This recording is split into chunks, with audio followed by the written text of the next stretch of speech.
Uh, we have few more students, but since all our teacher and in Pakistan time, few would be on their way back home. So I hope that they get to join us soon, but we are going to start Sure. now. Yeah.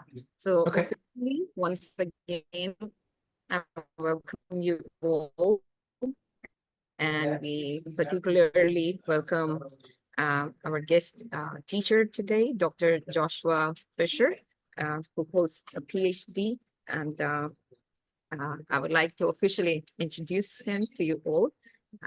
So far, we have Anam, Ayan, Farhana, Mansoor, Osman Saab with us. And just a moment, please.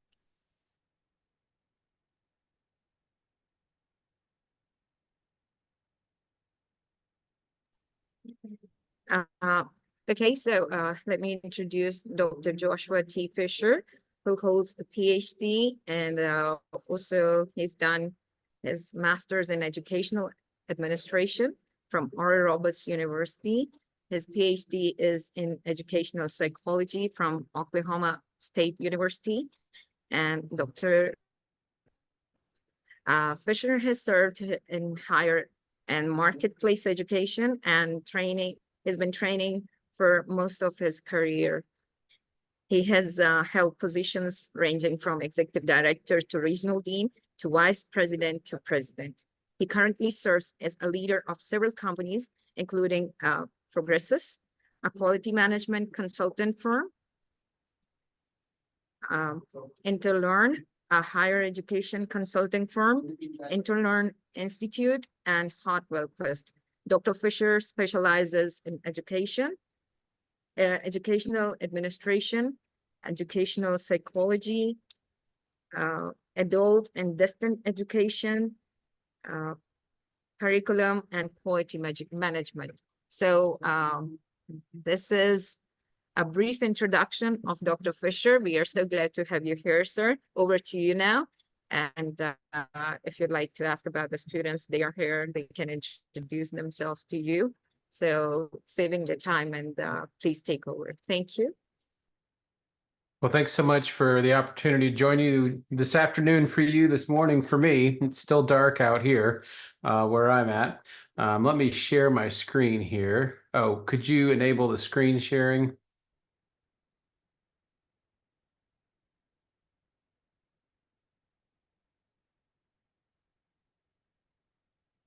Okay, here.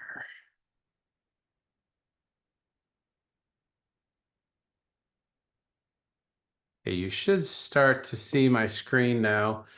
So today we're going to talk through assessment a little bit and really kind of cover just the high points of the principles, some of the types and the ethics involved in assessment. A little bit about me. I have been this next month, I'll have been married for 31 years. I live in the Tulsa, Oklahoma area of the United States, which is kind of the middle of the country.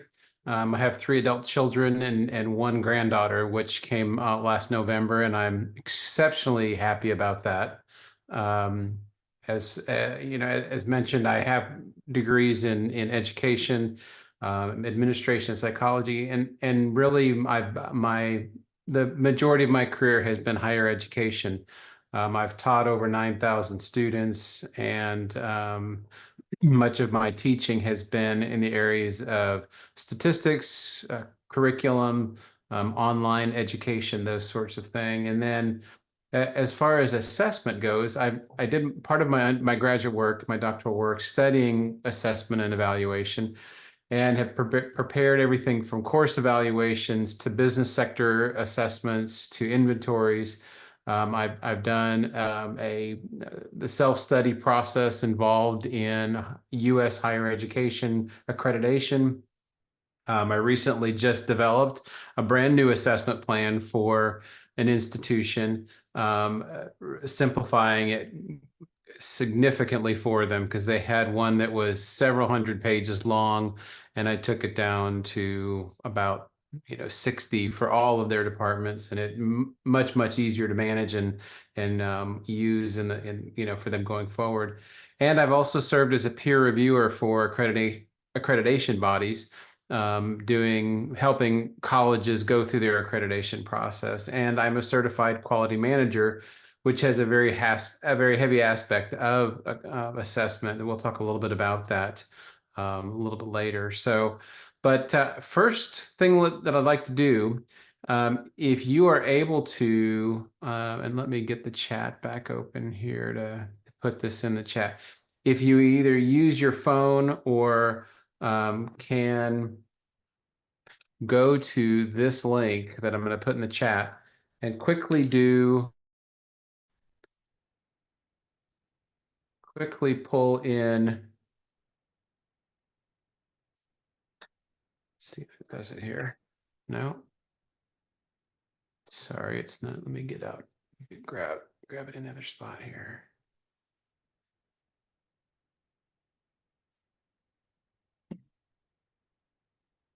If you will either use the link there or go to that link that I just put in the chat area real quick. And there's just a quick first assessment that I want to do, and then we'll kind of walk through that.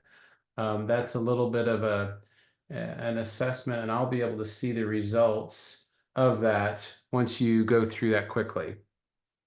It's just a one quick question.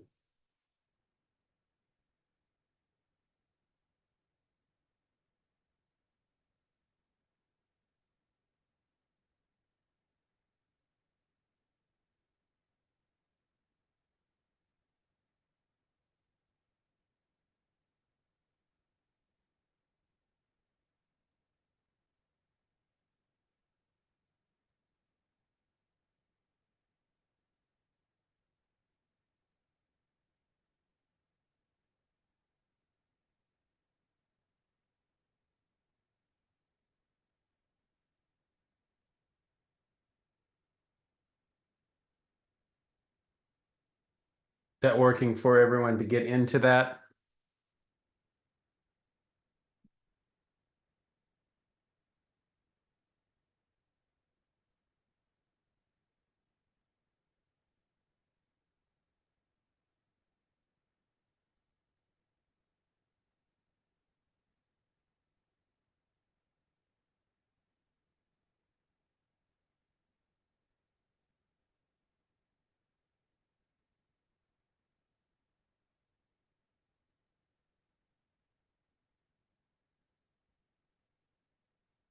And let me know in the chat if it's not working, or open your mic, whichever works.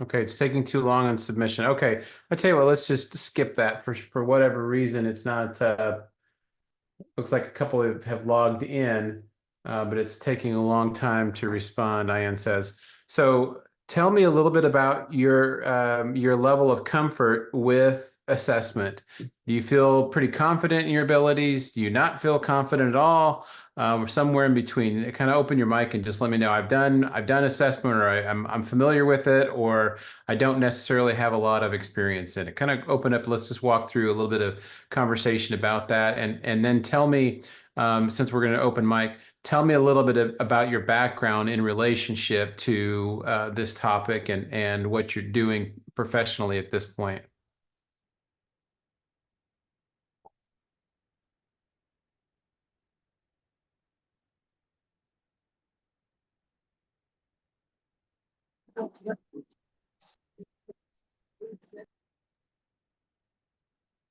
Shafiq is you're mute.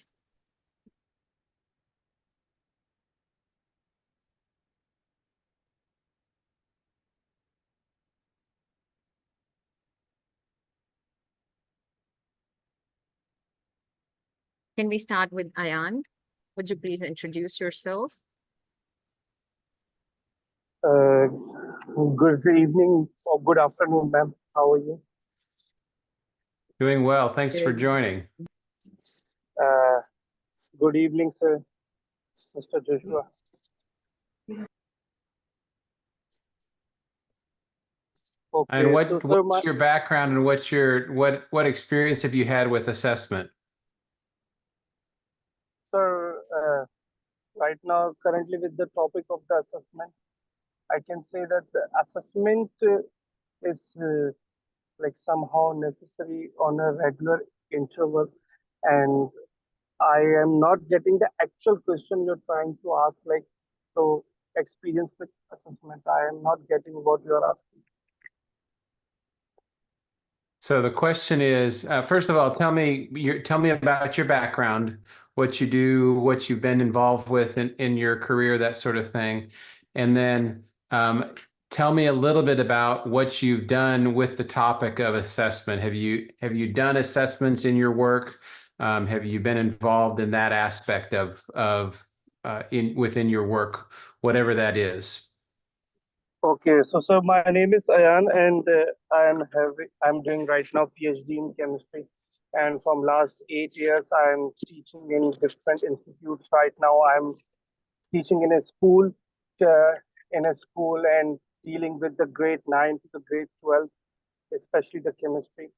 And with relation to my profession, I like we have to encounter this topic assessment almost about after every 2 to 3 weeks to check what's the progress of the student, how they are dealing with the topic, are they are getting the concept we are trying to explain them, or just we are all the things, all the hard work we are doing is training.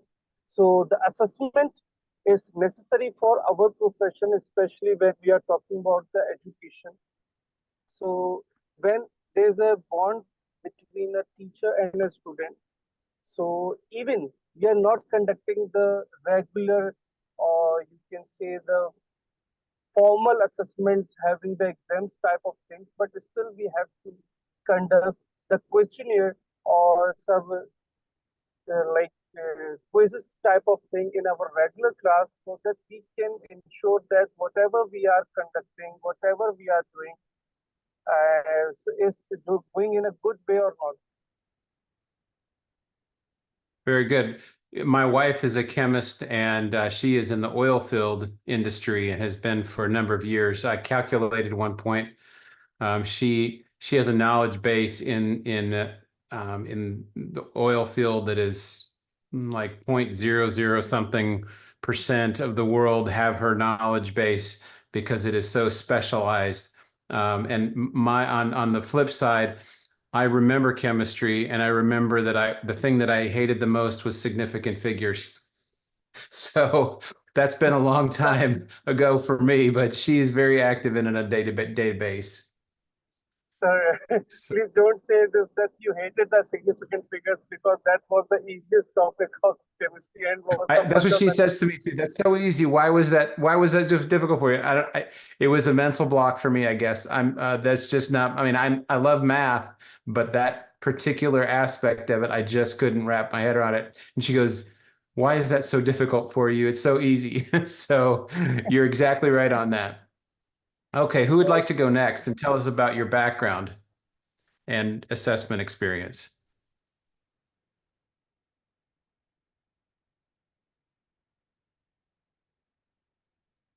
Adim, Anum, Amna, Rimsha? Hi, sir, and I'm here. Yes, thank you. Yes, sir.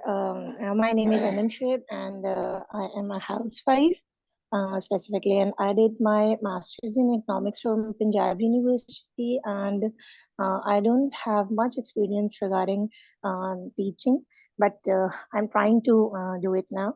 So, just doing this course to So as a housewife, you're probably doing assessment a lot more than you realize as you take care of family, take care of things, everything from Do I have the things I need to run my household? Do I have the things that I want to run my household that make sure that everything, whether that's with children, that's with making sure that everything is operating efficiently. We don't think about the things that assessment is done, but we do so many things regularly that are assessment. So don't discount your experiences with assessment. I hope that some of this will open your eyes to assessment outside of the traditional idea of assessment. Thanks for joining today. Who'd like to go next?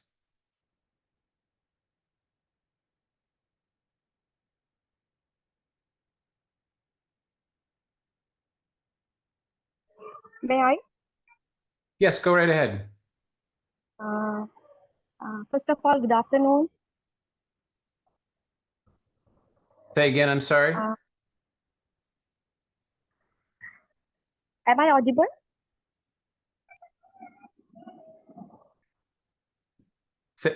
I'm having a little bit of trouble hearing you. Say that again.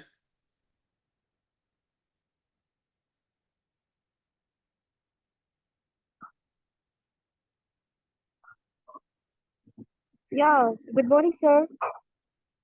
Good morning. How are you? I am good. So tell me about your Uh, background and tell me your story a little bit. Just a moment, okay? Just a moment. Yeah, I am Farhana Anjum, and I'm a kindergarten teacher in here in Oman. And I have around 5 years of experience about preschool teaching. And as a kindergarten teacher, for me, childhood assessment is a process of gathering information about a child and reviewing the information and then using the information to plan their educational activities that are at a level the child can understand and is able to learn from. Because in kindergarten, we are not assess them hardly. Very good. Are you Yeah, and right now at still I'm school now? in my school.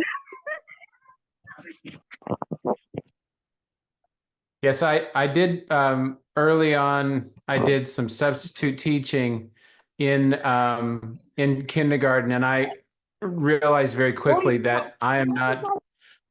It is not my best gifting there to teach at the kindergarten level. They kind of ran over me. So to be able to do that takes a special set of skills. Very, very good. Who'd like to go next? May Yes, hello, go ahead. I? Hi, good afternoon, sir. My name is Amna Shafiq, and I'm from Kuwait. I born and brought up in Kuwait. So I have teaching experience in Kuwait only.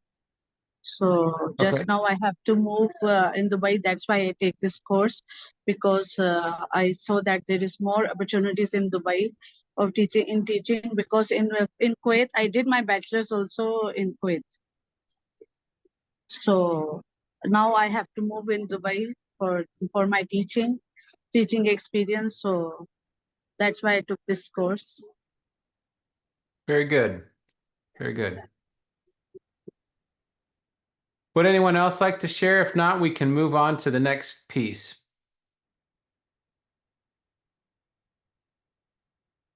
Okay. So let's get this back up here.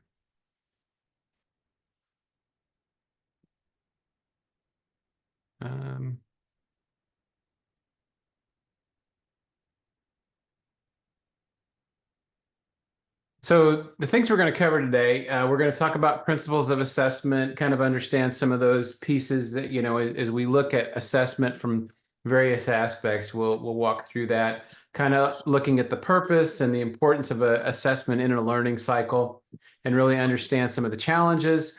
We'll look at types of assessment, formative and summative, and some alternative authentic assessment models.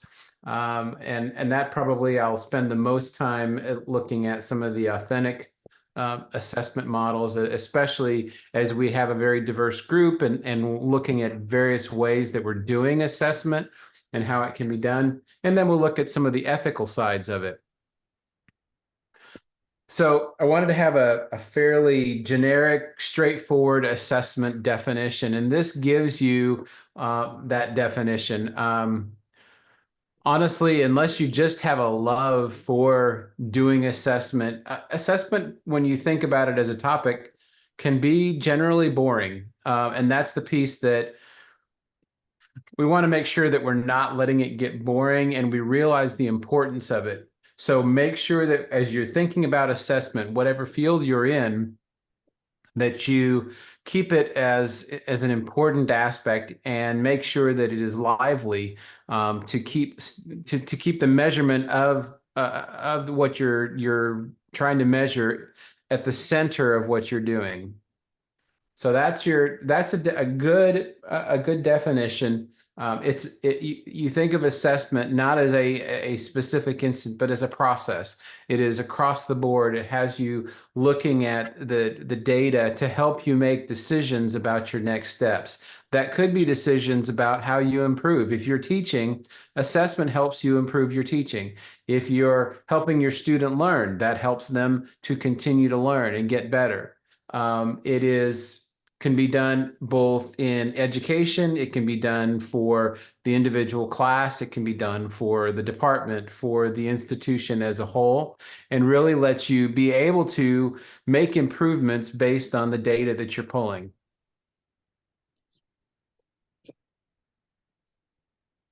But one of the questions we always need to be thinking about is, why are we doing it? What's the importance of doing assessment? We do things with assessment to really figure out if we do the things we think we're doing in a quality manner. What we really need in whatever we're doing, whatever field, whatever practice is, we need quality. And assessment is just part of quality. A lot of people in higher ed, in my field, we think quality and we think, oh, it's accreditation. We have US based accreditation that's recognized by the US federal government. And that's our measure of quality. But frankly, we should be doing assessment and quality issues outside of anything else that other people want us to do, anything outside of what our accreditors call for, et cetera, because we want to increase the quality. We want it to make it better. We want to continue to develop and make it something that we're continuing to improve to get closer to perfection. We're never going to get perfection. We're people, we're not perfect, and because of that, we recognize it's not going to be perfect. However, we should always be striving in that direction. And so we do assessment as part of our quality focus. And so when we think about assessment, we're finding out how close we are to hitting the mark. Are we meeting the outcomes and the objectives that we expect? And if we're not, we make adjustments. Assessments attempt to measure if we're meeting our quality expectations. However, assessment is developed by people, so it's not perfect. When we develop an assessment, a test, for example, in a classroom, that test is not perfect. And we have to recognize not only are we imperfect in setting up that assessment, it's going to have those problems that we make mistakes on. The student is going to process it imperfectly. And so we have to have a little bit of leeway to recognize, I didn't do this perfectly. I'm going to give the benefit of the doubt to the student, help them get beyond the imperfections in the design of that assessment, recognize and make allowances for that to be not perfect. And when people are involved, that's the way it is. So always be thinking about when you're doing assessment that you're trying to hit a mark, and assessment is helping you to develop that and think through that. So here are some of the purposes when we think about assessment. Certainly, it is designed to guide instruction. As you're thinking about a classroom experience, when you have assessment, you're looking at how do I measure what the students are learning? How do I judge what I'm teaching to make sure that it is doing what I think it is doing? And if I was going to be teaching this class for a long term, we would have a whole system of assessment that would help us do those things. It would help me to figure out what you're learning. It would help me to figure out what I need to do better as an instructor and delivering of the information. It would help me tailor that information. It measures the achievement of a student to a certain extent. It's imperfect. We never can get the full picture, but it does help measure the achievement. And really the other side of it is, especially as we look beyond the classroom and we look outside to the whole institution, or we look in a business, it informs the stakeholder. It makes sure that we know exactly, well, as much as we can, what we're doing in our instruction, and it informs our decision making. We'll go through an assessment loop here in a little bit, and really helps us to get data that we need to make decisions, et cetera. And it promotes accountability. When I'm teaching, if I don't have the feedback of knowing how well it's doing, I'm not as accountable to you as you as the student, to the people that have me in to do to teach. I don't have that accountability measure to say, well, you did a poor job or you did a great job. I have no idea without us doing some assessment. And it really encourages reflection. So part of education is having a point of reflection. I want to know, is the education meaningful? Is it making a difference in your practice? Is it making a difference for you as a student? Let's see here. And it really lets us think through how what we're learning impacts you as an individual. I'd like to open the mic up just a little bit here. If you can give a minute to think about this, think back to your previous education and think of a very significant or memorable assessment, test, assignment, something that you've done in your educational experience that was very memorable to you. So take just a minute, and then I'd like to hear from you. Tell me a little bit about that experience. What were some of the pieces that are some of the assessments that stood out to you?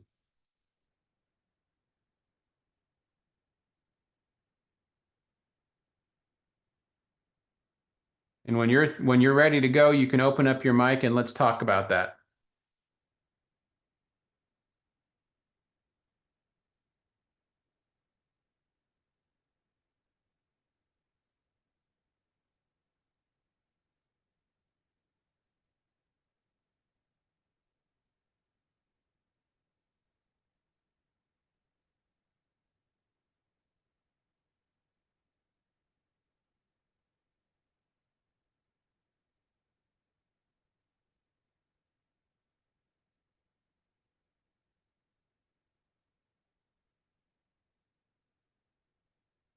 Okay, who would like to share an experience of one of their memorable assessments that they've had in their education?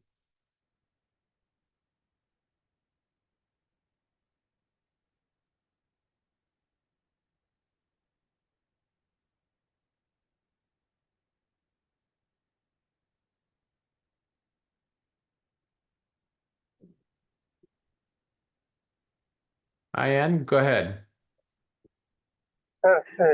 I have no memory related to the assessment. I've just opened my mic to share my thoughts that related to the education, nothing is in memory. Like nothing good memory we have related to the education. Like assessments were always the nightmare for us, that we are going to attempt any exam, and we were always scared of the exam. Okay, I had a little bit of trouble following that. Say the last part again. I said that most of the time we were scared of the assessment, we were scared of the attempt of the exam, because we were not, as a student, every time we were not ready for it. We were not sure about it that we are 100% ready for it. Like as I remember when I was in grade 9, and I was having a biology exam next day, and I was fed up after like I was learning from 5 to 6 hours, and at 7 p.m. at night I was fed up, and I was started crying, and I was not having that much strength or dare to ask my father to skip the exam tomorrow because I am not prepared. Then finally, after getting the strength, I asked my father, and he in return responded that at least you have to try. Don't just let the failure be the result. At least try. And then I went to the school next day. I attempted the exam, and I was not like sure that how the exam went. But after finishing the exam, when I see the results, I was having almost 98% marks in that exam. And that time I realized that even we are prepared for the 100%, we cannot take the guarantee or we cannot take it as a surety that we are 100% prepared for any exam. Like as a student, like now, I am a 30 years old man, and if I am having any exam, I can be sure that I am prepared for it or not, or if I am prepared for it 100% or 70% or 60%, would I be able to crack the exam or not? But as a student below the 20 years old, he cannot have that surety of exam. He is going to So you score good marks. So you hit a couple of key points that I was hoping would come out as I prepared this. One of the pieces that assessment often comes with, particularly for the students, is this sense of fear, is the concern of like, am I going to pass? Am I going to measure up? And that is certainly a piece of very traditional assessment methods, is that it does create that fear, and we'll cover a little bit of that in the presentation later. So thank you for sharing that. Anyone else would anyone else like to share?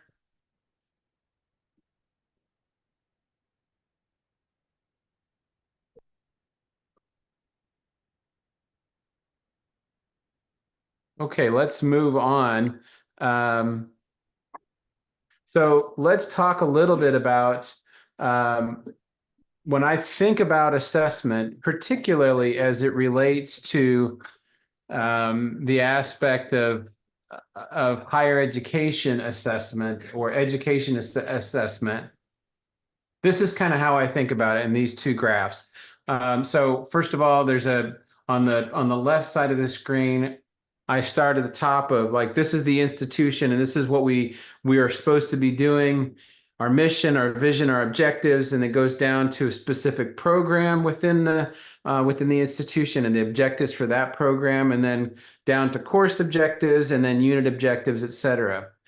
So we're always looking at those like, this is what we want to do. This is what we're trying to, this is the target that we're facing, and assessment helps us figure out, are we doing those things?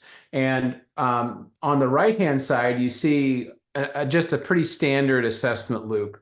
You identify the outcomes, whether the outcomes or objectives that we're trying to measure. We select and design the measures, whatever it is that we're going to do to figure out if we're doing that. And we plan for the data collection and implement measures. Then once we've collected the data, we look at the data, what it shows, and says, how are we meeting our objectives? And then we use the results to improve.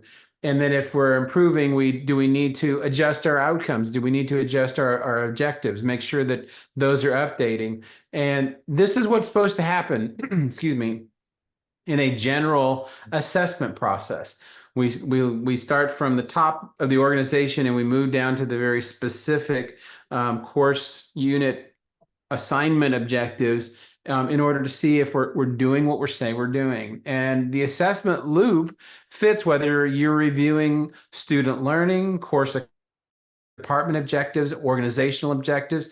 It works within education or outside of it. And so you don't necessarily need to understand that there is just in education. It needs to be thought of in and outside of education. And then I wanted to share with you another more of a business sector model. This is from the quality management field. So we saw this assessment loop in the last slide. This is if you were not in higher education or education at all, rather, this would be something that you might think about in terms of how do I accomplish my objectives. For those of you that are familiar with assessment in the past, work process analysis, or WPA, can be used to help you in your design of your assessment loop. And work process analysis is a means of getting work done and accomplishing outcomes. It's from quality management. If you're familiar with the quality management field at all, there's a number of strands of quality management. This comes through Phil Crosby and Larry Kennedy, Phil Crosby was in the United States, was one of the big three quality management gurus back in the 1960s, 70s era, and Larry Kennedy continued that work on through present day. So when we think about work process analysis and the assessment loop, they kind of break out like in this fashion. WPA is certainly more general than the assessment loop, and you'll need to think specifically about measures that you want to use in that process. However, assessment's very implicit in the WPA process. And if you think about designing a process for your department, you make a decision without a formal, you may make a decision without formal assessment.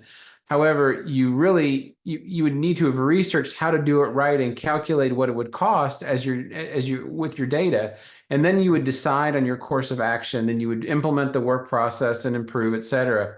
And I'll come back to this model just a little bit later, but this is a kind of gives you both the education side and the non-education side, how you might do assessment as part of your work in that field.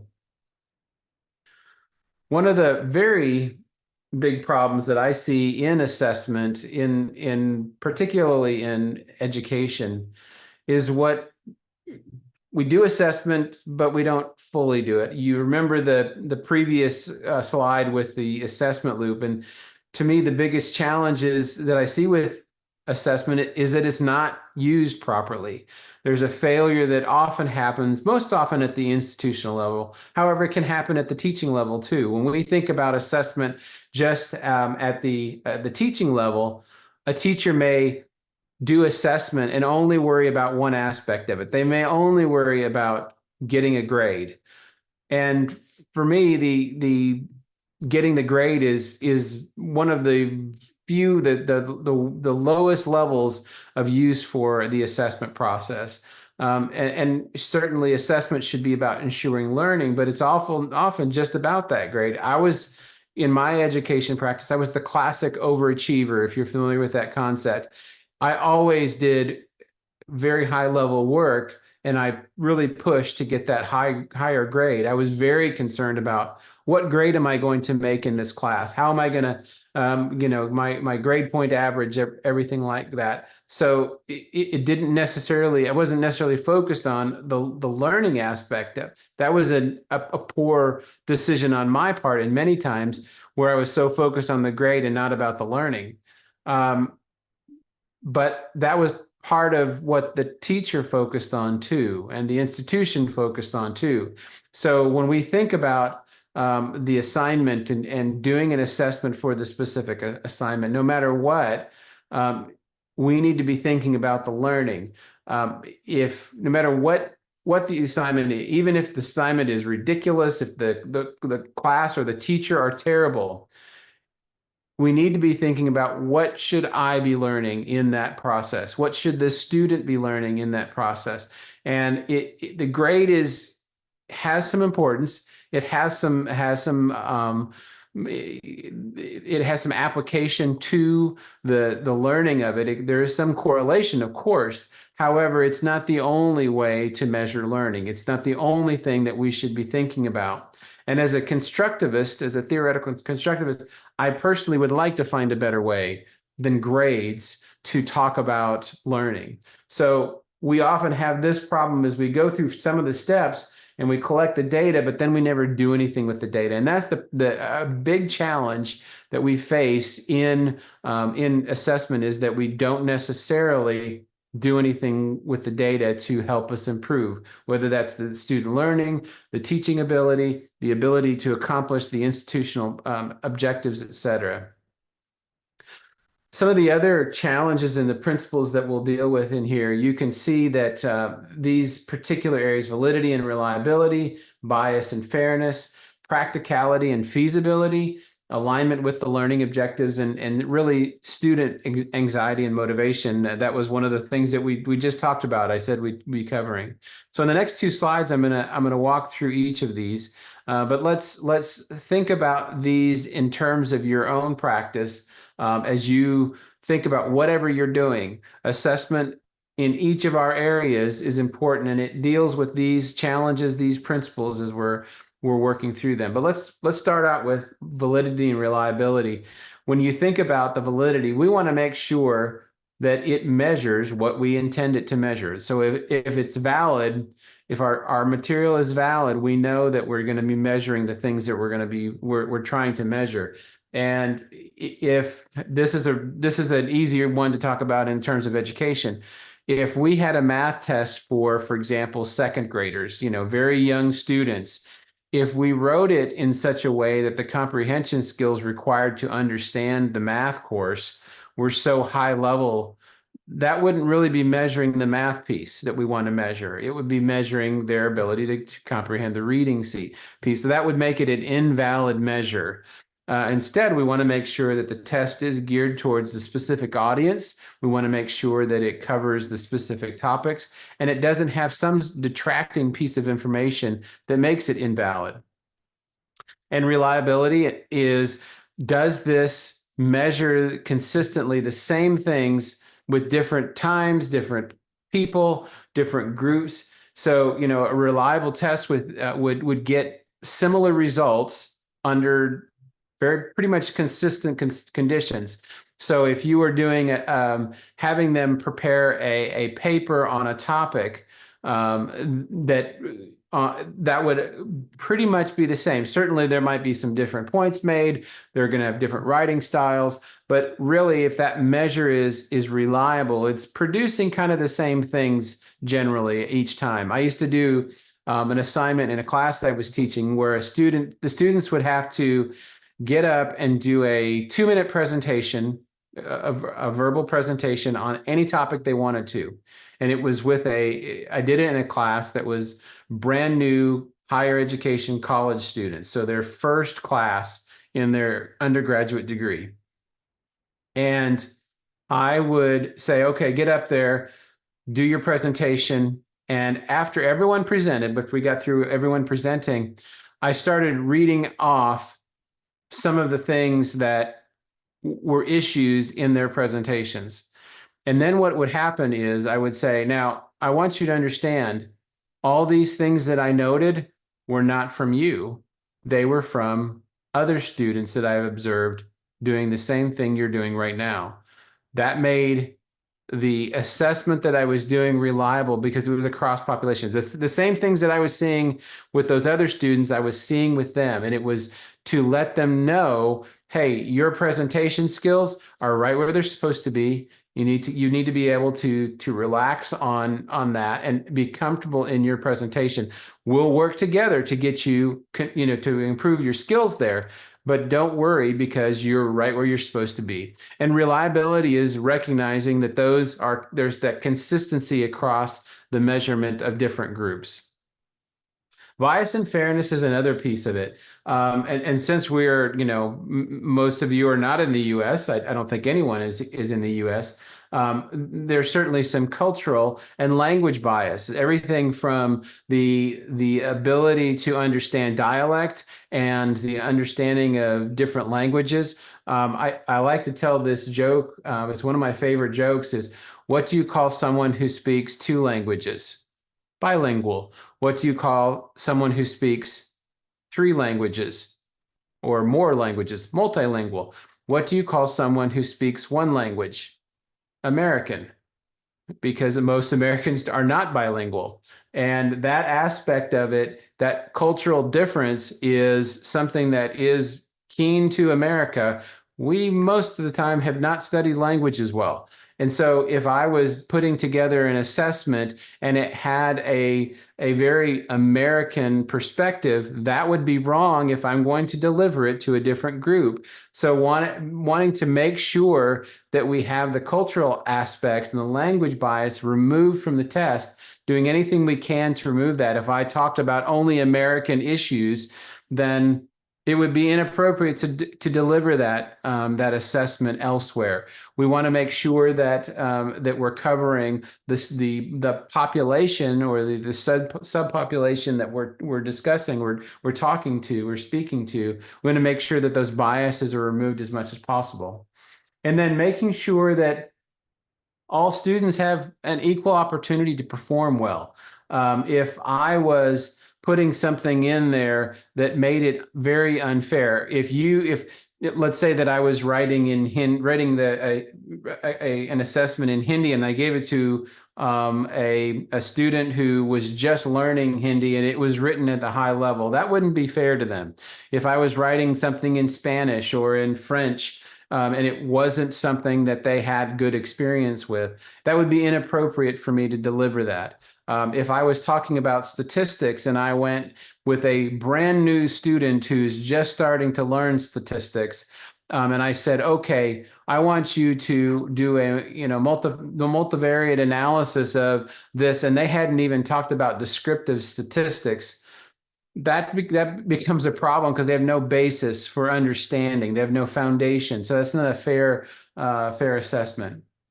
And then this one is a little bit of this next section, practicality and feasibility. This is probably the one that is where I see most assessment processes fall apart, is it's not practical. I've worked with dozens of schools on their assessment process, and without I can't think of any time where I've not told them, what you've got put together here is not practical and feasible. It's not sustainable.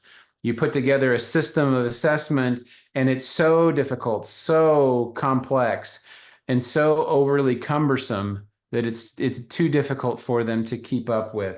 It takes too much time, too many resources, and at the institutional level, it just is so much. I told you I just created a new assessment plan for a school, and we got through their assessment process this year, and they were like, "Oh, we're done?" I mean, it was within a couple hours, and we were done with their process for the year. And they've been planning for all day long and follow up from that. And I remember one lady, she was like, "Oh, we're done now? Well, I'm going to go home and take a nap because I wasn't expecting to have free time." So it was a happy occasion to hear them be going, "Oh, we don't have to make this so difficult. It makes it much easier." And making sure that the assessments are accessible, whether there's disabilities involved and that sort of thing, that it works for that situation. I have a 20-year-old son who was in a car accident, motorcycle accident, a couple of years back now, 2022. And he was doing an education program, and he needed an accommodation. Because of the accident, his ability to process information is somewhat limited right now because he's had a traumatic brain injury. And now his hearing has been his main way of processing information. He can read it, but he's got aphasia, and it causes him to not be able to process the information as easily. And so he was taking a test, and the headphones weren't working, and so he failed the test because he wasn't hearing it well. And once we recognized that was the issue, we were able to say, "Hey, this didn't work out. Can we retake the test?" And they were very open to that, really tried to help make sure that he had all the accommodations that he needed to have. And so those are some of the pieces that we really want to make sure are covered. So another piece that we want to make sure in our assessment process is the curriculum? Is it aligned with the curriculum? Is it aligned with the instruction when we're doing the assessment? Does it make sense for what we're trying to accomplish? And if we're doing all of the things that we need to be doing that are related to what the objectives are there for, if we build the assessments in line with that, that's a key piece. One of my companies, Interlearn, is one of the main things that we do is curriculum design. So we've designed almost 300 courses ranging from undergraduate through doctoral level programming, and we make sure that we're making the connection of the assignment to the specific learning objective of whether it's the unit or the course itself. We're making that connection to show this assignment accomplishes this objective, etc. So that, and then you have a map from up, the specific assignment to the unit or the course objective to the program objectives, the program objectives up to the institutional objectives. There's a map of that shows that information. So you're wanting to make sure your assessment is taking care of that. And here's the student anxiety and motivation. When you're doing assessments, yes, there can certainly be fear as students are preparing for that. I remember that. The higher stakes tests, the end of the course exams, those can create fear in the students, and we want to make sure that we are doing our best to reduce that. Everything from little quick quizzes and little small assignments that help them get it on a much more manageable level, where it's not all packed into this very heavy point laden piece of information that they're just not going to have the fear that goes along with that.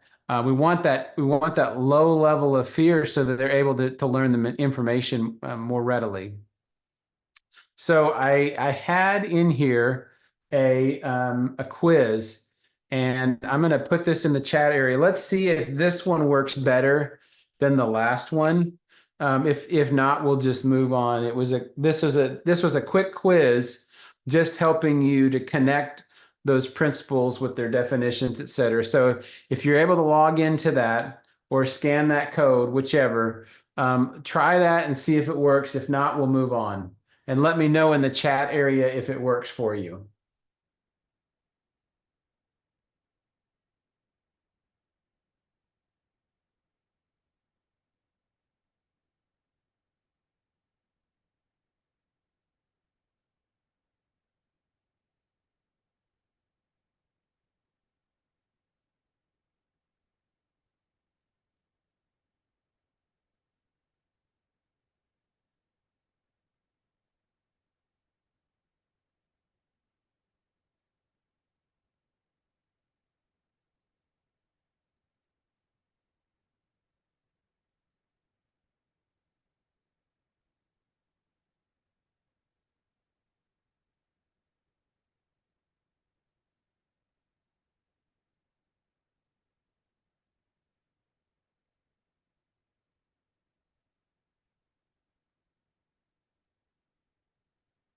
Okay, so it seems like it may not be working. Thank you, Ayan, for letting us know that.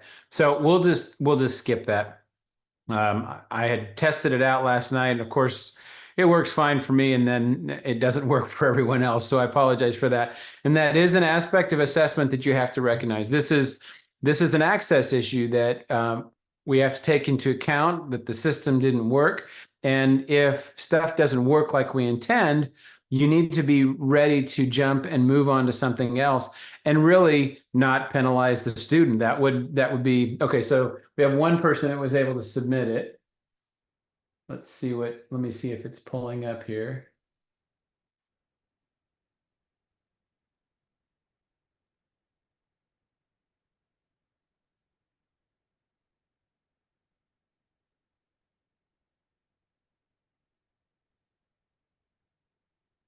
Hmm.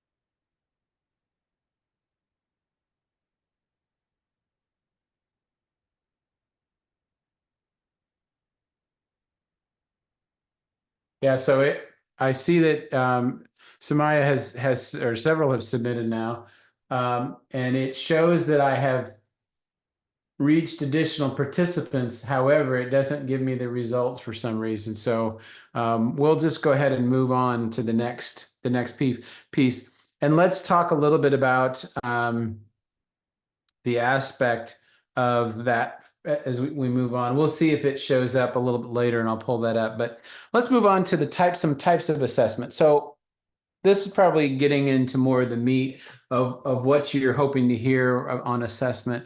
So when we think about assessment, there are two primary categories to think about. The first one is called formative assessment.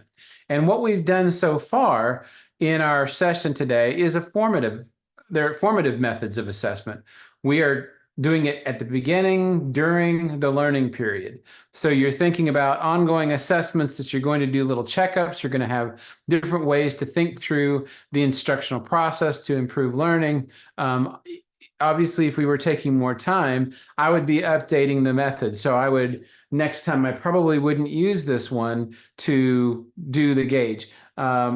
And I could use different tools if I had more time to prepare, if I had that sort of thing. So we're making these types of assessment, and as the instructor, I would be thinking, how can I make this better to the student so that they learn better? And we want to make sure that as you're thinking through your assessment models of, do they work? Are the students getting the information the way that I want them to get it? Are they understanding the concepts?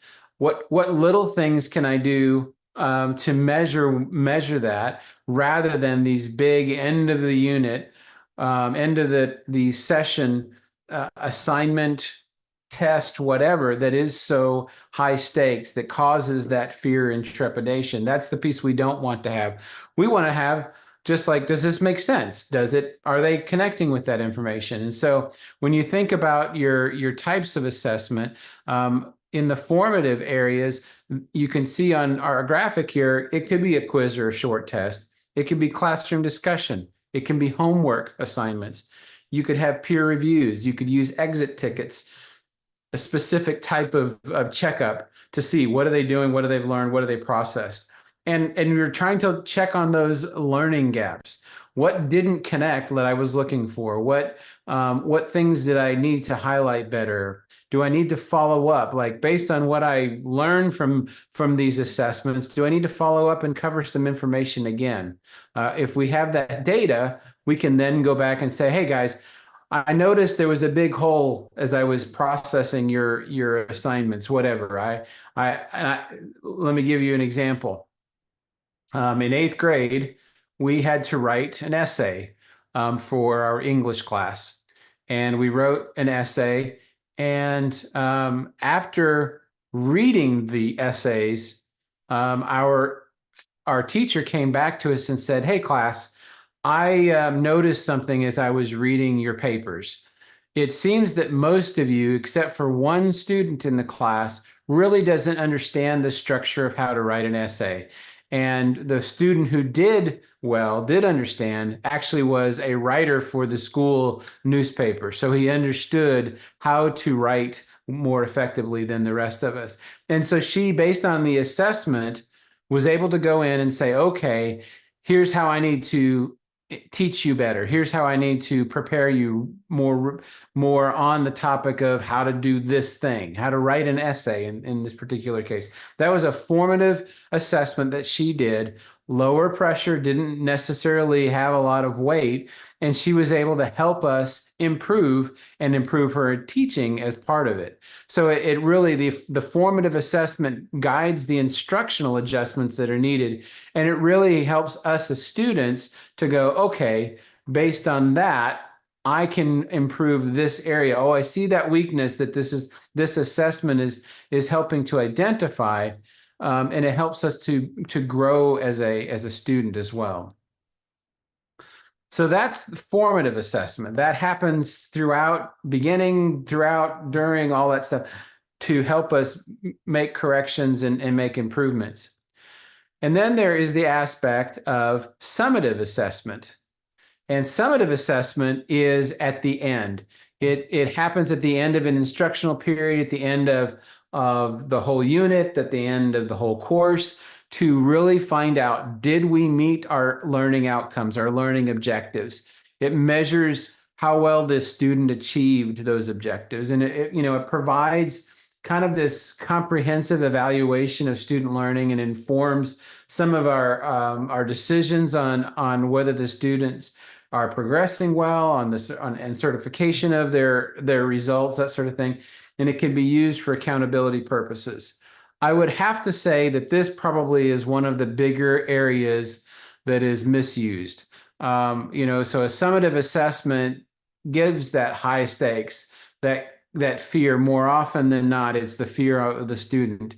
The biggest problem, I think, with the summative assessment, it's the only thing that is used. It's just the final exam. There wasn't anything in the middle to check and see how students were doing. There isn't anything that is checked along the way to make sure they're doing well. It's the end of the unit exams, standardized tests, final projects, portfolios, and it's this big, huge thing. That's when it's done ineffectively, is that it's just the one thing at the end. You want to have those pieces developed that give a checkup during.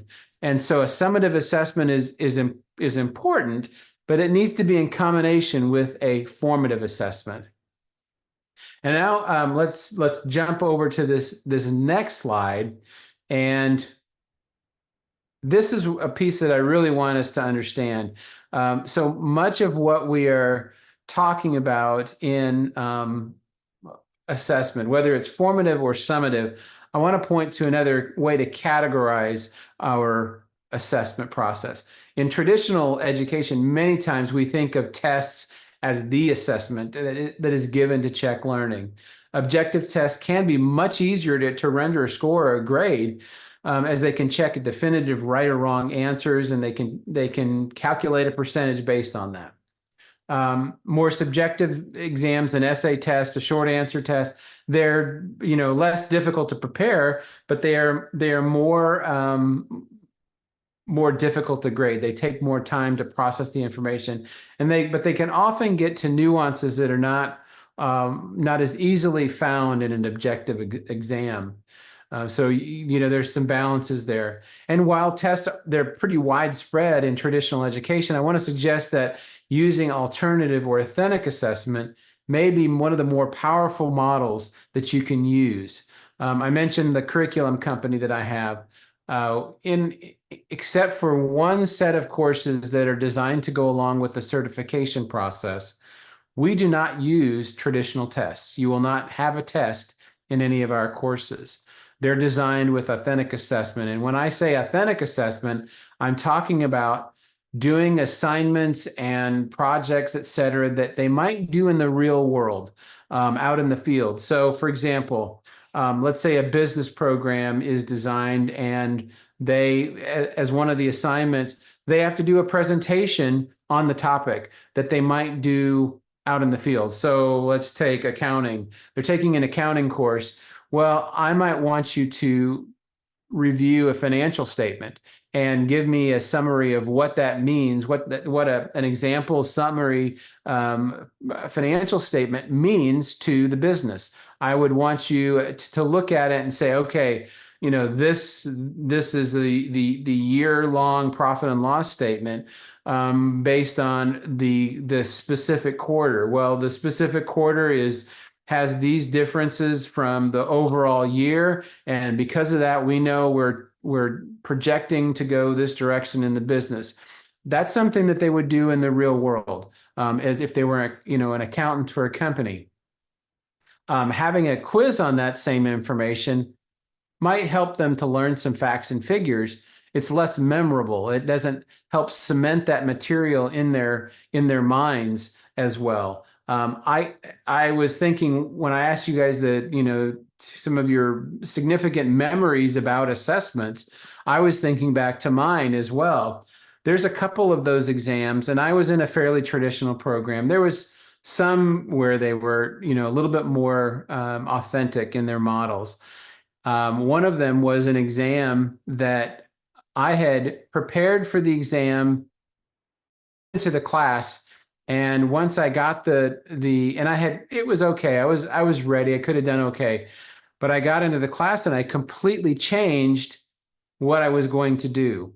And it was because it was an authentic assessment model. It gave me that freedom to do that, because of the way it was done, and because I was able to change and think through that, and it was an authentic assessment model. I understood the material much more readily, much more effectively than if it would have been just a, you know, fill in the blank, or, an objective type exam. So having an authentic assessment model really helps the student to learn and remember the material better. Because of that real world experience, it also helps prepare them to be out in the field. And as I said, in our curriculum, we design only with that model. And so a student walks into our programs, and especially we work with a lot of adult learners who have been out of school for a while. And so you step back into school and think, oh, I have to get ready and do tests again. And that creates a lot of fear and anxiety for the student. We don't want them to have that anxiety. We want them to have a way to think about the material and use it and apply it more readily. So some of those pieces, the authentic assessment include, you could do projects, you could do portfolios, performance tasks, like doing the things that you would do out in the field, make presentations, have journals that allow you to reflect on that material, discussion questions in the classroom that are very interactive. Those are the types of things that you can be thinking about as you develop your authentic assessment models. And as you can see in the graphic here, both formative and summative assessments can be done using authentic or alternative assessments. So as you're thinking about your own practice, whether that is in a specific education-related area, use your authentic assessment model as a way of having a very useful learning experience for the student.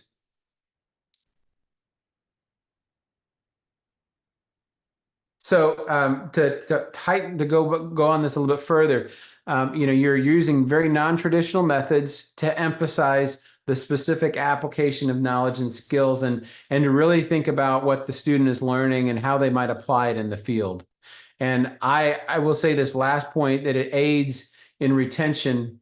That is, whoops, went too far. That is a very big part of doing the authentic assessment model, is the ability to aid in the retention. I mentioned the thing that I remember from chemistry is significant figures and how much I disliked it. I don't remember much else from that course. Probably if we would have done a little bit more hands-on world application, and I was in that field, of course, it might have made more sense to me. Probably if I was working in my wife's company doing significant figures on a regular basis, and she goes, this is how you do it, it would be more readily useful and understandable to me because I applied it, I used it regularly.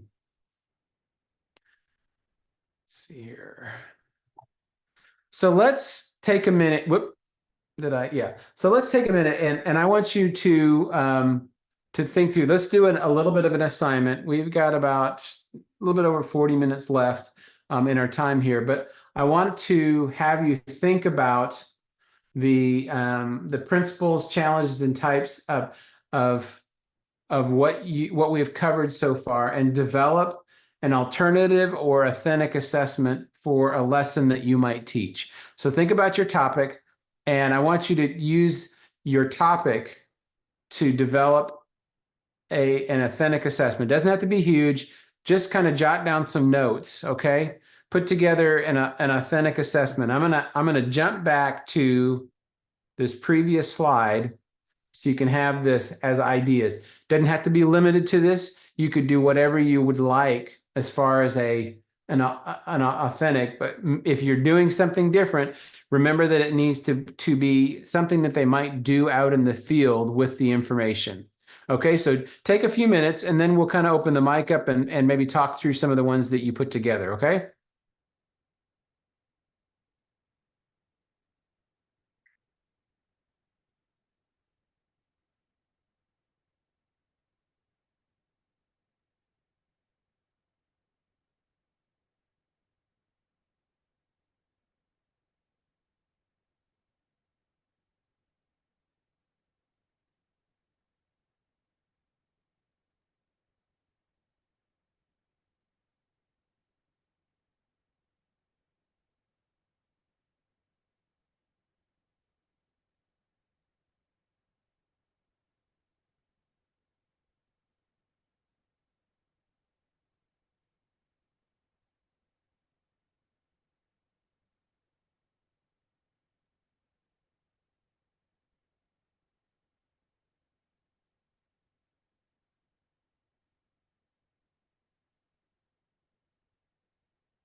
Okay, so I'm gonna jump in here and give an example, so that in case this will help you, or if you need additional time, we can take a little bit additional time. I did this real quickly, and my example was teaching statistics, and specifically, I chose the topic of standard deviation. Standard deviation takes the norm, a normal curve, and it compares things across that normal curve. And so what standard deviation allows you to do is to compare things that are not necessarily normally related. If I was telling you to compare two apples and something about two apples, that's pretty easy to do. Like they're both about the same color red, they have good sweetness, good tartness, whatever. We could do that fairly easily. My daughter, when she was taking her statistics course in college, she was struggling with the concept of standard deviation, and I gave it to her this way. I said, okay, so imagine you want to compare, and in this specific example, I apologize if you don't know these people. I said, what if you wanted to compare Michael Jordan, a famous U.S. basketball player, to an orange? That doesn't necessarily readily compare. What standard deviation does is it helps you do that. It says, okay, Michael Jordan is so superior in his specific aspects of basketball to how good this orange is. And you'd be able to compare those two items using an authentic assessment model. So you could say to students, I want you to go find something and run a standard deviation comparing these two things. That would be an authentic assessment. They would be using the standard deviation to be able to compare them and really apply it on something. Or they can compare two business processes. How does it compare, washing the windows of the company versus running a tax audit? You could compare those types of things on characteristics and be able to say, okay, they really did a great job of doing the windows, but this preparing the tax audit was not as good. They didn't do that as effectively, and we would be able to tell based on that normal curve. So that's the idea. Does that help you to think through this assignment here? Has anyone finished this and would like to share so far?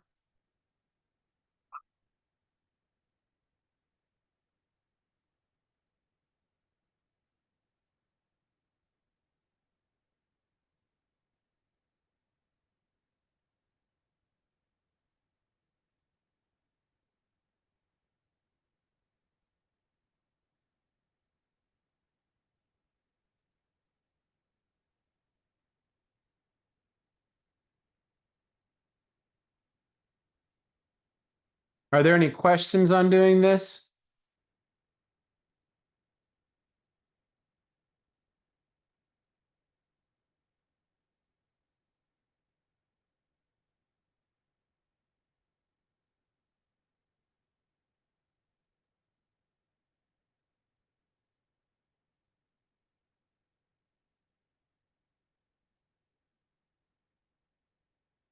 Do you need more time on this, or should we move on?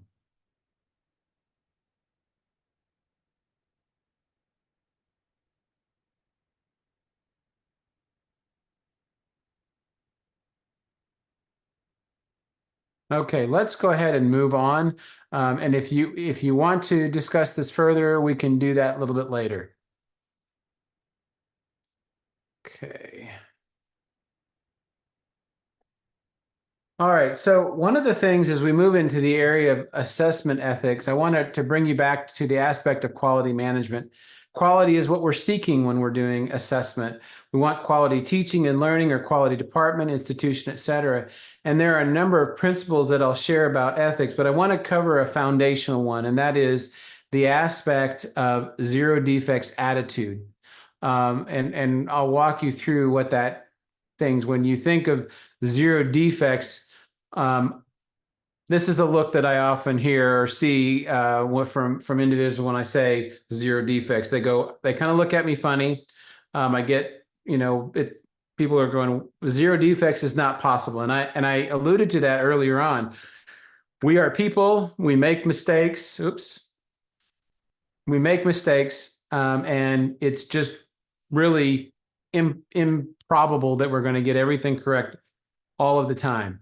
However, the thing that I think that most people miss is that it is not 0 defects, it's 0 defects attitude. And so when you're doing assessment, you're always trying to move towards perfection, recognizing that you are imperfect. So you're having this attitude of I want it to be best, I want it to be perfect, I want it to be correct. And it really makes a difference. So 0 defects, sorry, my mouse was going nuts here. 0 defects is the attitude, and it really is about it's about a pride of workmanship. It's an attitude of I want this to be the best thing. I want to have what I'm producing to be something that is good and useful for individuals. It's looking to always keep the promise. I want to do what I'm saying that I'm supposed to be doing as a faculty member, as an employee, whatever it is, keeping my promise to customers, to students. And it's worried about working smarter, not harder, and developing systems. So it's just not 0 defects is not about just working longer hours and doing more. It's not in, feeling good. So a lot of people, when they talk about their work product, is like, well, I'm good. And, goodness in a situation is not good enough. It's the attitude of always wanting to improve. It's not just expecting perfection and only allowing perfection. No, we're going to have problems. We're going to make mistakes, both as students, as faculty, as administrators, as employees. We're going to make mistakes because we're just not perfect people. Everyone makes mistakes, but we can't accept them as okay. We're going to always have to repair when there's a mistake or a problem. When we say defects, a lot of people think about manufacturing. It'd be really easy to talk about a defect in a tire that is produced for a car. That's an important thing. Like if you're driving down the highway at fast speeds and your tire goes out, that has some effects. If it's bad enough, it could cause a major accident. Worst case, you have to pull off to the side of the road because it blew out and you have to replace it. But there can be defects in everything. And so when we may not call them defects. So, I don't know a single parent who likes to hear that their child, a student in a class, is defective because they failed the test. That's probably not something that is something you should say to a parent about their child. I'm sorry, Mr. and Mrs. Jones, but your son has been skipping class regularly, is now not passed the class. He's clearly defective. You should take him back to the manufacturer and get your money back. That's not what we do in education. We talk about defects in a different way, and it's perhaps easier to see when you're talking about the tangible things that can be made poorly or break easily. These are easy defects to see. But if you work in education and your program is defective, what will that do to the student's ability to move on into higher education or to be employed? How will that affect their families? How will that affect the economy? How will that affect their in the United States, their default rate on loans? I've served as faculty to over 9,000 students, and we don't often think about the defects in our faculty practice. However, I can speak to a situation when I was hiring faculty for Indiana Wesleyan University in Cleveland, where I was a dean. We had a candidate evaluation meeting for faculty that we were hiring. And they had to do in that evaluation meeting, they had to do a 10-minute presentation on a topic of their choosing. When this gentleman got up, he was presenting on the topic of statistics. Well, I've already referenced teaching statistics a little bit, and I had been teaching doctoral level stats at that point for a number of years and was fairly comfortable in the topic that he was covering. He got the topic completely wrong. I mean, just exactly opposite of what it was supposed to be. And I I asked him a question, trying to give him the opportunity to correct himself. I thought, well, maybe he's just nervous. Maybe he got it wrong because of the pressure on the situation. And I just wanted to make sure he was, he was not just, he just hadn't made a mistake and said it wrong. And instead of admitting that he was incorrect, he doubled down. Like he went hard on the topic, like, no, I'm right. This is exactly what it means. And I didn't hire him because he was so wrong on his topic that I couldn't imagine if he's teaching that material that way, he's teaching a set of students incorrectly, that might affect them out in their careers. But zero defects is about having that attitude of never letting that defect be acceptable, never just living with the defect. If I would have just lived with that defect, I could have hired that faculty member, and he would have affected the students that way, and led to a decrease in the quality of our programs. As you think about the ethical design of assessment, a zero defects attitude should be your foundational ethic. We always want to do right in the situation, right by the student, keep our promise, help them have no defects in their learning process, or as many as we can remove, and make it right when we recognize. That example of the 8th grade teacher that I shared about us writing our essays, she fixed the defects. She recognized from reviewing those assessments that we were not prepared. We did not have the information. We were not ready to write well. And so she came back and she repaired that. That's part of zero defects. She wasn't willing to just let it go on and continue allowing us to make the mistakes and have poor papers. She wanted us to improve. And that's what zero defects is about. It's never okay to let it just go along. We don't let students not improve without doing our best to help them improve. And we don't deliver poor teaching without making improvements. That's what zero defects is about. And so when you think about zero defects, it is an ethic. It's about having that sense of pride in our workmanship, not expecting perfection, but always keeping the promise to make it right. And when you think about zero defects, it makes it very, very important. And you can use that in every area that you're doing, whether it's teaching, grading, working out in the field, whatever it is, to help you develop your practice. Here's some other assessment ethics, and you can think about these as you're developing your assessments. So fairness and equity, we've kind of covered a little bit on that previously, but it's trying to avoid that bias.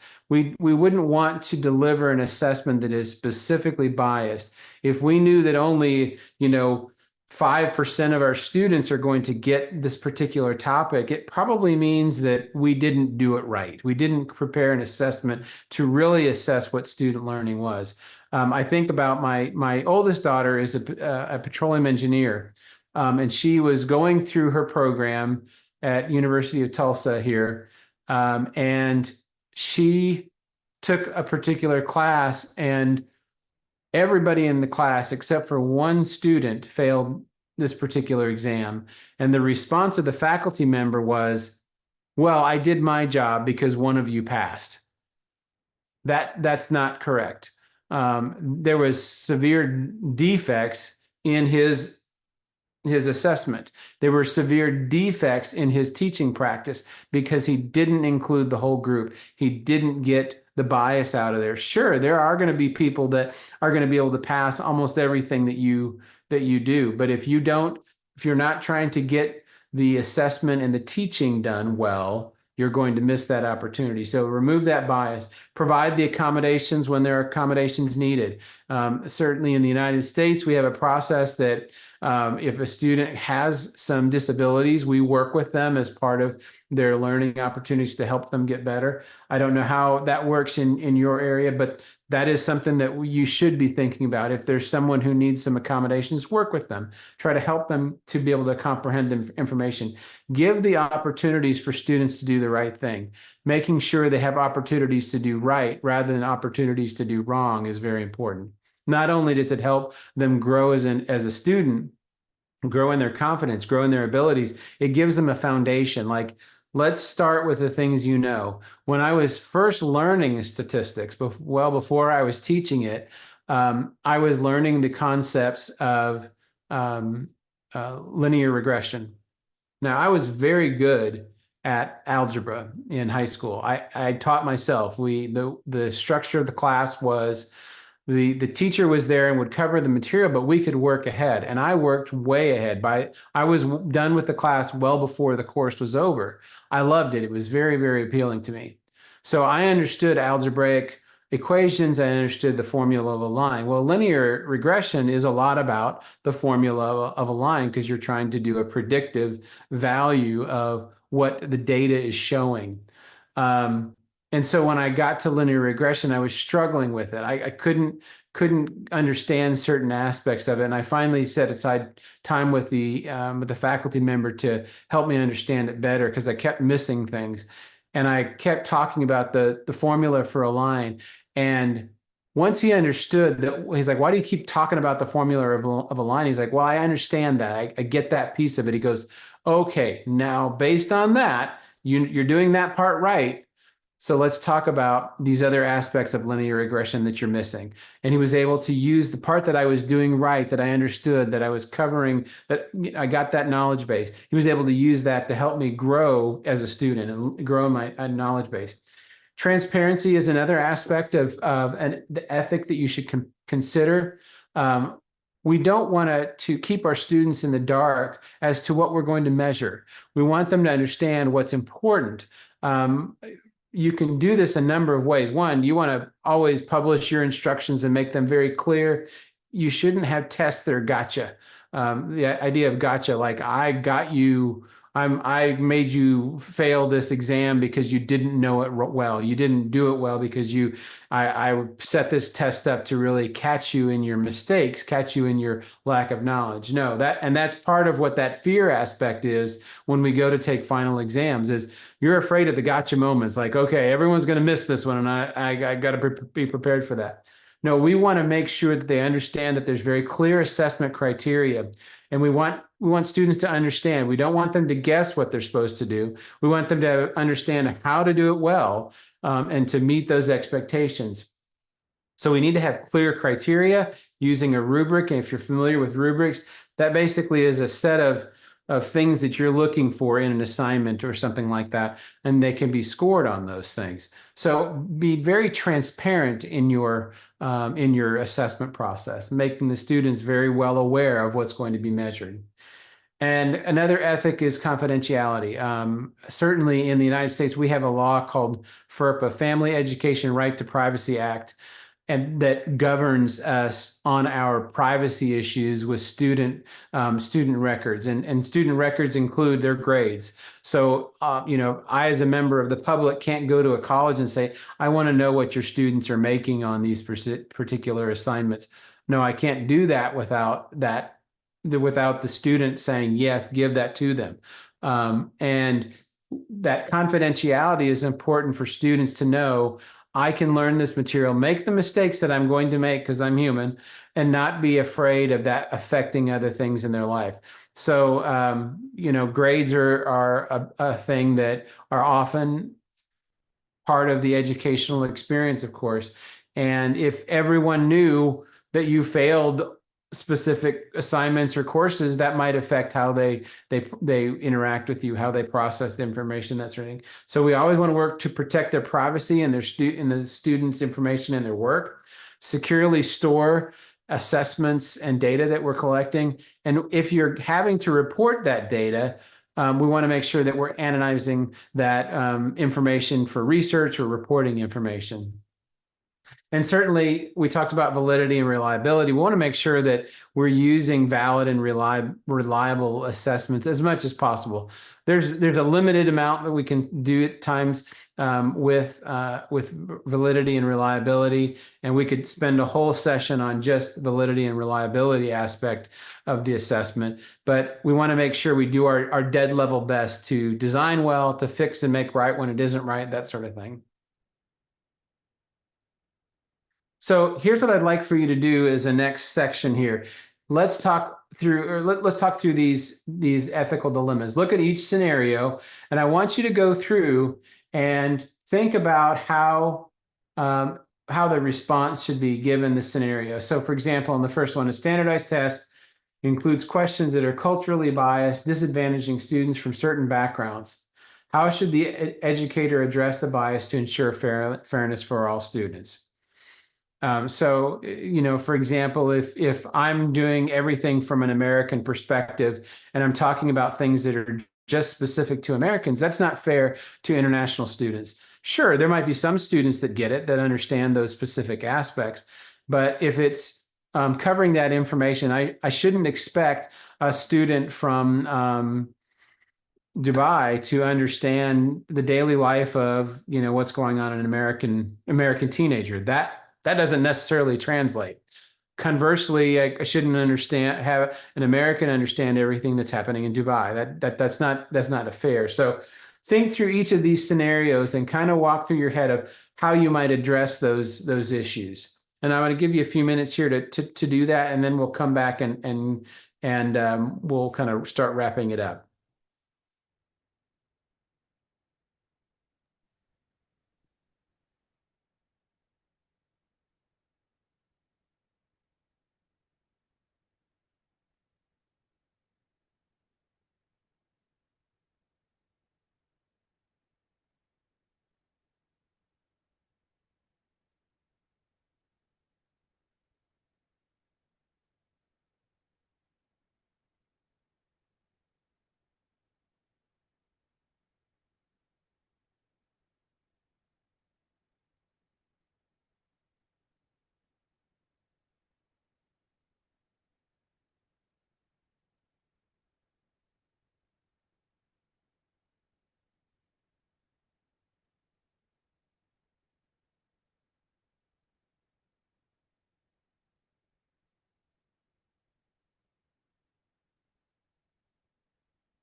Okay, let's start walking through some of these scenarios. So let's go to this first one. How a standardized test includes questions that are culturally biased. How should the educator address the bias and to ensure fairness to all students? Well, there's a couple of things that they, of course, could do. One, rewrite some of the questions that are not appropriate. That would be something that might, but usually a standardized test is standardized for a reason. It might be something that instructor, that faculty member needs to reconsider the use of that standardized test. Excuse me.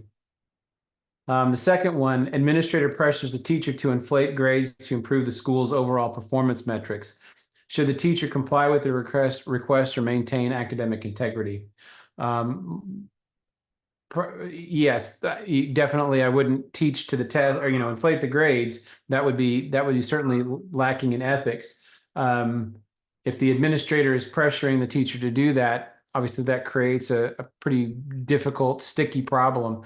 And it may mean that there needs to be a parting of ways on that information, whether that's a reporting of that information to higher ups, or it is something that if that person is not able to live with that, they might need to move on from that situation and be out of that ethical quandary. A teacher inadvertently shares a student test results with other students, violating confidentiality. How should the teacher rectify the breach of confidentiality and prevent future occurrences? Obviously, when the information is out there, that's difficult to pull back. If they're able to get that information recollected, great. That's one step. Certainly, admitting the mistake and doing their best to accommodate that student and rework that information with the student to make sure that there's not that embarrassment and that data out there as much as possible, and then developing a system to make sure that doesn't happen again. So helping to make sure that future occurrence is not an issue is a vital step. Next one, a student with a documented disability requests additional time for an assessment, but the school has limited resources. How should the school balance resource constraints with ethical obligation to provide necessary accommodations? Certainly, it is going to be more time consuming when there's a disability or something like that requires that extra time. That's part of the process that you're going to have to accept, is that it's going to not be as quick and dry as you would want it to be because of those accommodations. And so you're going to have to take the time to invest the time to help that student learn that material better. And if there are resource constraints, you're going to have to find a different way to make that work out. If you can't make it work specifically, it might be that you adjust into smaller chunks instead of having one overall time period that's going to take too much time at that specific instance. Let's see. Assessment data is being used to make high stakes decisions about students' academic futures without considering multiple measures of performance. Is it ethical to rely solely on assessment data for such decisions, and what additional measures could be considered? Certainly, having one thing be the measure of everything is very, very, for lack of a better thing, out of the ordinary. There's a lot of companies in the United States that I'm aware of that they use specific assessments. This is getting less and less of a thing, but some of them will use everything from their credit score to consider a potential employee. I have rental houses, and one of the things that we do look at is their credit score, but it's not the only thing we look at. And so you can use various measures, create a kind of a matrix of different measures that would be much more ethical to help that student be considered, because they're not all going to fit in one particular profile, and you'll miss out on the ability to help see different people at their different strengths, et cetera, if you're just using one measure. A teacher discovers that a copy of an upcoming exam has been leaked to students. How should the teacher handle the situation to maintain test security and fairness? Well, if you're going to use an objective test or a test, I would say certainly you could create multiple versions of it, change it up so that one that got leaked is not not going to be an issue. Certainly could be a study method, but I would say, why not have a test, have a different authentic assessment model that they can do instead of the test. And then teachers feel pressure to teach to the test due to the high stakes associated with standardized testing, potentially neglecting broader educational goals. How can educators balance the demands of high stakes testing with the need to provide a well-rounded education? Again, I'm not necessarily in agreement with the use of testing, standardized testing, and teaching to the test is, to me, outside the bounds of what we should be doing about education. The learning is the important, of course, and we can find different ways to measure that. That in the United States, standardized testing is ubiquitous with education, particularly at the K through 12 level. It's just part of the system, and everything from funding to helping students move on in their education, it's used for those purposes. And it, to me, it's okay to have it, but I wouldn't make it so important that everything is based on it. So those are the ethical questions I wanted to cover. Any questions on those discussions or comments that you thought of that came out when you were looking at them?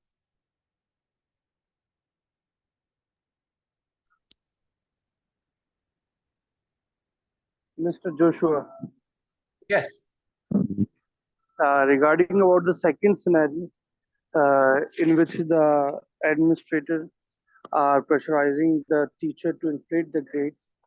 So such kind of scenario has happened to me a few months ago, that one of the administrator came to me and asked, not asked, he just like said randomly that none of the students are going to be failed in any of the grades. Not he was not just talking to me, he was talking to a bunch of teachers, and he was like kind of ordering us that none of the students are going to be failed. Every student has to be promoted to the higher grade after the final exam. And if I talk about by my experience, we were like totally helpless, that we were not in the situation to confront him, that we cannot do. Like me by myself has promoted about 2 to 3 students which were not capable of going in the higher grade, but on the pressure of the administrator we had to do it. So I'm like, after your discussion, still after your discussion, I'm unable to like think about what measures we could do, or what kind of response we can give to the administration regarding about this kind of statement. Like, we are teachers, being a teacher, not only a teacher, we can call us a guide, a mentor. So being a mentor, and then we are doing just this kind of thing, that is totally unethical. So can you explain the second scenario in a bit detail, that how to respond, how our teacher is going to give his response if such kind of situation is happening to them? Yeah, excuse me. That is a very difficult situation, because it involves your livelihood as a teacher, right? You don't do it, you could potentially be fired, that sort of thing. And in the reality of your situation, you may not be able to do that. You may not be able to say, I'm not going to do this, and stand up and go, I will not, blah, blah, blah, and keep it from, keep from promoting the student to the next grade. It may be taken out of your hands. And if you're not able to say and stand up to the point where, I don't know your scenario, whether there's other opportunities that you could move to, if that's going to be continuing to be a problem. If you can't find a different position, I get that. And if that is the case, then the way around that to fix that is, and if there's not for example, a board to go over that individual's head to, that administrator has to report to, if that isn't something that that there is, that you can report that situation and you're not able to take that risk. Okay, let's just say that it's not an option to go against them, not an option to report them. Then thinking about the strategies of helping that student that or students that shouldn't have been promoted, what can you do to help prepare them to be ready for the next level? What is it that you could do to say, hey, I was forced to pass you, but you did not pass. And therefore, I want to help you beyond that. It could be a conversation with the teacher that he's going to move to in the next grade. And being able to say, these are their deficiencies. I wasn't able to get them along far enough, but I was forced, as you know, we all were, to pass students. Here's what I would recommend. Here's how I would say, these are their deficiencies. Here, I'll help get them to that next level and help prepare them, creating strategies that are going